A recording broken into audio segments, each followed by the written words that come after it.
BBAU यानी कि Baba Saheb Bhimrao Ambedkar university, ये एक सेंट्रल यूनिवर्सिटी और बहुत सारे बच्चों का सपना होता है कि किसी सेंट्रल यूनिवर्सिटी में वो पढ़ाई कर पाएँ। तो BBAU में हॉस्टल आपको कैसे मिलेगा, इसकी पूरी प्रोसेस आज की वीडियो में आपको बताने वाली हूँ कि हॉस्टल में कितनी फ़ीस लगती है, मेस के कितने चार्जेस लगते हैं, एक्स्ट्रा चार्जेस कितने लगते हैं, किसे किसे हॉस्टल मिलता है, किसे नहीं मिलता है हॉस्टल, ठीक है। और बॉयज़ के लिए हॉस्टल है कि गर्ल्स के लिए हॉस्टल है कि दोनों के लिए है, किस किस कोर्सेज़ के लिए हॉस्टल अवेलेबल है, A to Z सारी प्रोसेस बता दूंगी। कैसे हॉस्टल के लिए आप अप्लाई कर सकते हो, कब अप्लाई कर सकते हो, सब कुछ बताऊंगी। इस वीडियो के बाद आपको हॉस्टल अलॉटमेंट से रिलेटेड कोई डाउट नहीं रह जाएगा। तो चलो स्टार्ट करते हैं और जानते हैं BBAU हॉस्टल अलॉटमेंट प्रोसेस के बारे में। Let's go. Hello everyone, welcome to Spark of Classes. This is Suman Yadav. BBAU यानी कि बाबा साहेब भीमराव अंबेडकर यूनिवर्सिटी, ये एक सेंट्रल यूनिवर्सिटी है बच्चों और लखनऊ में स्थित है। इसके 2 कैंपस हैं, एक है आपका लखनऊ का जो कि मेन कैंपस है, दूसरा है आपका अमेठी कैंपस जो कि सुल्तानपुर के पास पड़ता है, ठीक है, अमेठी में स्थित है। तो ये दोनों कैंपस है और इसमें हॉस्टल की फैसिलिटीज़ अवेलेबल है बच्चों। हॉस्टल की फैसिलिटीज़ लड़कों के लिए भी है और लड़कियों के लिए भी है। लड़के और लड़कियां दोनों के लिए हॉस्टल्स अवेलेबल है, ठीक है। लेकिन BBAU अपनी वेबसाइट पे ये साफ साफ लिखती है कि हॉस्टल जो है वो आपका राइट नहीं है कि आपने BBAU में एडमिशन ले लिया तो आपका अधिकार हो गया कि आप हॉस्टल आपको मिलेगा ही मिलेगा। ऐसा BBAU ने कहीं नहीं कहा है।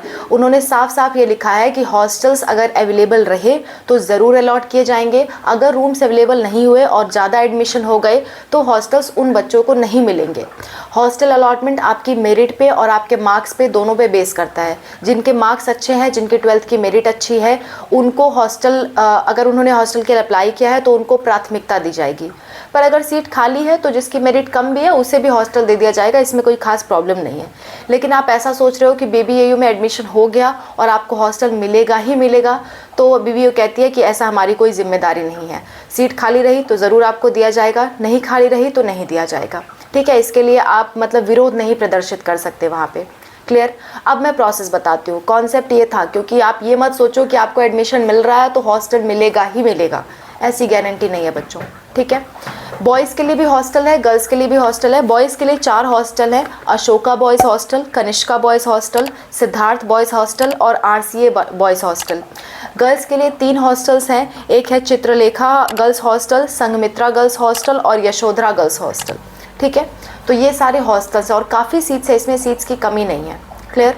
इसके बाद है कि किस किस कोर्सेज़ के लिए मिलता है। तो UG के हर कोर्स और PG के हर एक कोर्स के लिए हॉस्टल अवेलेबल है। UG हो या PG कोर्स हो, यानी कि अंडर ग्रेजुएट कोर्स हो या पोस्ट ग्रेजुएट कोर्स हो, सबके लिए हॉस्टल्स अवेलेबल है बच्चों। बस डिपेंड करता है कि हो सकता है कि बहुत सारे बच्चों ने हॉस्टल्स के लिए अप्लाई कर दिया और उतने हॉस्टल रूम्स हैं ही नहीं, तो उस केस में कम मेरिट वाले को हॉस्टल नहीं मिलेगा। जिसकी मेरिट कम है, जिसके मार्क्स कम है, उसको हॉस्टल नहीं मिलेगा। जो ज़्यादा मेरिट वाले हैं उनको मिलेगा। पर अगर ज़्यादा बच्चों ने अप्लाई नहीं किया है, कम मेरिट वाले ने अप्लाई किया तो उसको मिल जाएगा। डिपेंड्स ऑन अवेलेबिलिटी और मेरिट पे आपका पूरी तरह से हॉस्टल अलॉटमेंट डिपेंड करता है। अब ये अपने आप अलॉट नहीं होगा, आपको कैसे अलॉट होगा पूरी प्रोसेस बताती हूँ, सुनो ध्यान से। देखो, हॉस्टल में हॉस्टल अलॉटमेंट प्रोसेस क्या है। जब आपकी काउंसलिंग स्टार्ट हो जाती है, जैसे कि अभी आपकी काउंसलिंग की रजिस्ट्रेशन चल रही है ना, रजिस्ट्रेशन चल रही है। 17 तक रजिस्ट्रेशन की लास्ट डेट थी, लेकिन लेट फीस के साथ आप 24 तारीख तक भी रजिस्ट्रेशन कर सकते हो। अगर आपने नहीं किया तो अभी भी कर सकते हो, लेकिन 500 रुपये आपको एक्स्ट्रा फीस देनी पड़ेगी। 24 अगस्त तक आप लेट फीस यानी कि 500 रुपये एक्स्ट्रा दे करके भी रजिस्ट्रेशन कर सकते हो, ठीक। अच्छा, रजिस्ट्रेशन के बाद आपकी काउंसलिंग की मेरिट लिस्ट आएगी, रिजल्ट आएगा राउंड 1 का, फिर राउंड 2 चालू होगा, राउंड 3 चालू होगा। तो पिछले साल की अगर मैं बात करूं तो उन्होंने सितंबर के फर्स्ट वीक में हॉस्टल अलॉटमेंट के लिए फॉर्म रिलीज़ किए थे। तो इस साल भी आप मान के चल सकते हो कि अभी जब तक आपका राउंड 1 राउंड 2 ख़त्म नहीं हो जाता तब तक हॉस्टल के फॉर्म्स आने के चांसेस बहुत ही कम है। खास करके राउंड 1 ख़त्म होने के बाद एक बार आप ज़रूर चेक कर लेना फॉर्म आए या नहीं आए। कैसे चेक करोगे वो भी बता देती हूँ। देखो, सिंपल सी प्रोसेस है बच्चों। हॉस्टल पहले प्रोसेस बताती हूँ, फिर चेक करने का बताऊँगी जब आएगा तब, ठीक है।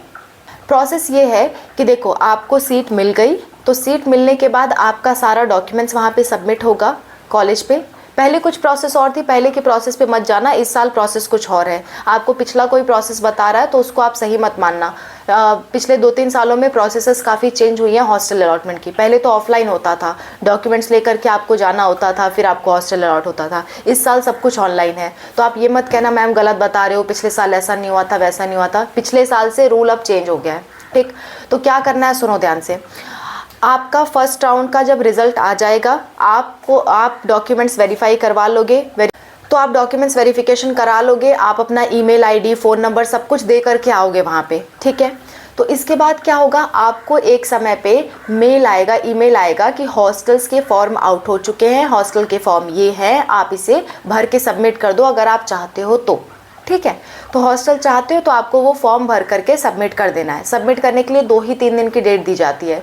तो जब भी आपका राउंड 1 का रिजल्ट आ जाए, आप एडमिशन ले लो, तो उसके बाद अपना ईमेल आप लगातार चेक करते रहना। जैसे ही हॉस्टल अलॉटमेंट का फॉर्म आएगा, आपको वो फॉर्म भर देना है। पर ईमेल पे टोटली डिपेंड मत रहना, हो सकता है ऑफिशियल वेबसाइट पे ही वो रिलीज़ करे। कभी कभी किसी को ईमेल नहीं आ पाता है, किसी भी रीज़न हो, कोई भी रीज़न हो सकता है उसके पीछे।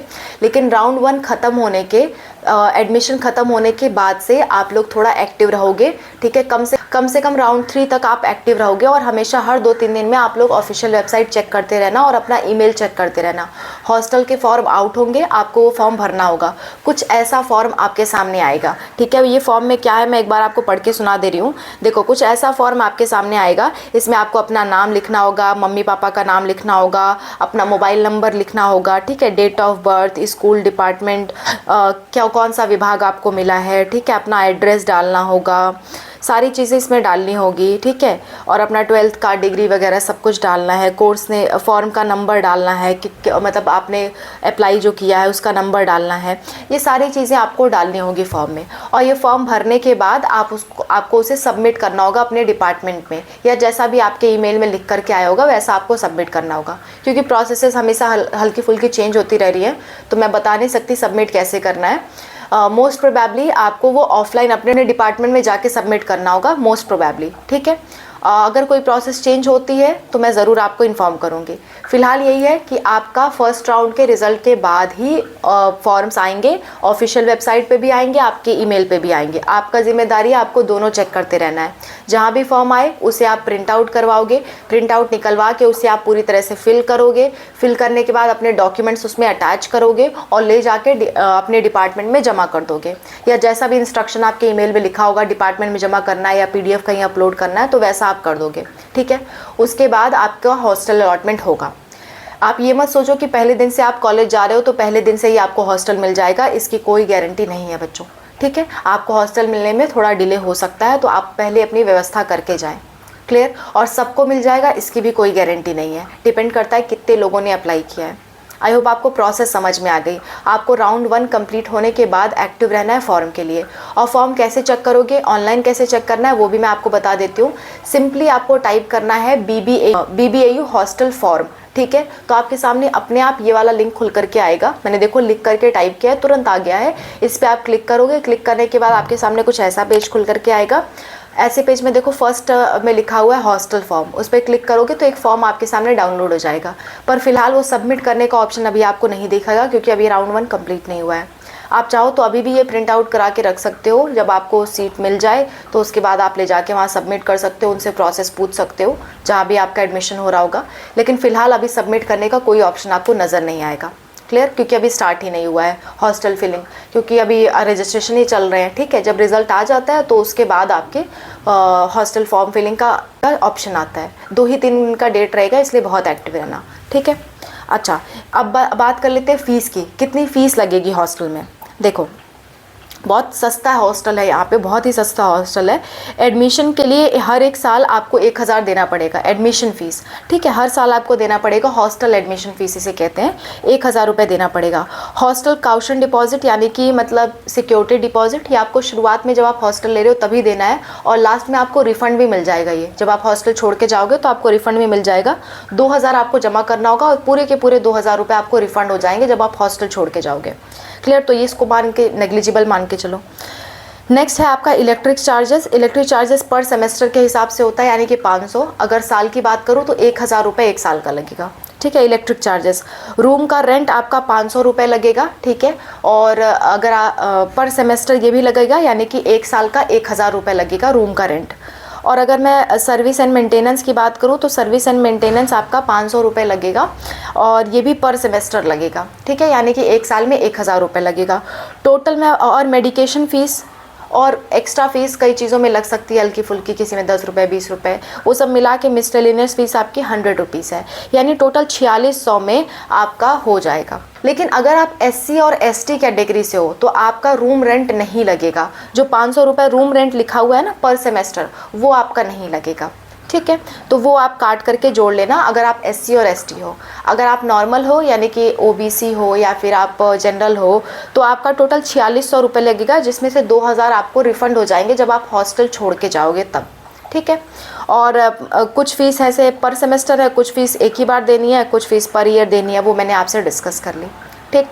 तो ये सारी चीज़ें हैं। मेस के charges according to mess differ करते हैं। हर हॉस्टल का अपना अलग मेस है, जितने भी मैंने हॉस्टल बताया हैं उन सब का अपना अलग मेस है, और मेस के चार्जेस अलग अलग हो सकते हैं। मेस के चार्जेस ऑफिशियली गिवन नहीं है तो मैं भी आपको बता नहीं सकती, पर आप मान के चल सकते हो मेस के चार्जेस से ज़्यादा नहीं होंगे एज़ पर माई नॉलेज। क्या आप बाहर रहोगे तो इस आपका लाखों रुपए लग जाएंगे खाने पीने में, लेकिन यहाँ पे आपका बहुत कम चार्ज लगेगा। आपका एक बजट बना के चल रही हूँ कि मतलब इतना आप मान के चलो। हालांकि ये पूरी तरह से मेरी नॉलेज में नहीं है, क्योंकि इसकी कोई ऑफिशियल अपडेट अवेलेबल नहीं है कि इस साल मेस के चार्जेस कितने लगेंगे। क्लियर? तो आप इसको श्योर मान के मत चलना कि 70,000 ही लगेंगे। मैं इतना बता रही हूँ कि इससे कम ही लगेगा, इससे ज़्यादा नहीं हो सकता, ठीक है। अच्छा, तो इतनी सारी बातें थी हॉस्टल की। आई होप आपको सारी बातें क्लियर हो गई होंगी। कैसे हॉस्टल मिलेगा, कितने हॉस्टल हैं, किसे हॉस्टल मिलेगा, प्रोसेस क्या है, सब कुछ मैंने आपसे डिस्कस कर दिया। और कब मिलेगा, राउंड 1 कंप्लीट होने के बाद कभी भी फॉर्म आउट हो सकते हैं। Clear? Thank you so much for watching. I hope आपके सारे डाउट्स क्लियर हैं। और अगर आपको ये जानना है कि BBAU में कोर्स वाइज कट ऑफ कितनी जाने वाली है तो आप ये वीडियो देख सकते हो, लिंक आपको लास्ट में मिलेगा, ठीक है। This is all about the video. Thank you so much for watching. Bye, take care, wish you all the best for your counselling.